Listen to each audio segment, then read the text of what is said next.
मसले जो होते हैं अल्लाह ताला के यहाँ तुक्के नहीं हैं। हमें मसले वाले मुल्क में इस टाइम पे मिला। ना मैंने पाकिस्तान को ऐसे तबाह किया है, ना मेरी मर्जी से हुआ है, ना मेरी इजाज़त से, ना मेरी तरकीब से, मगर हुआ मेरे होते हुए है तो बनाना मेरा काम है। आम मैंने कहा ना, आम बंदा मुसलमान नहीं हो सकता, उसको नहीं समझ आते इस्लाम के तकाजे क्या हैं। Best country in the world में best people in the world नहीं पाए जाते, ये बेसिक रूल है।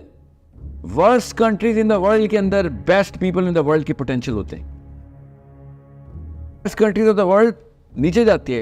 इंसान की ट्रजेक्टरी ऐसी है, जब पीक पे आता है फिर ड्रॉप जाता है। अब स्कैंडिनेवियन ड्रॉप है, एगैलिटेरियनिज्म ने अपनी खुद टांगे काट ली हैं, बहुत मुंह के बल गिर रहा है। पढ़ने वालों को पता है मैं क्या कह रहा हूं।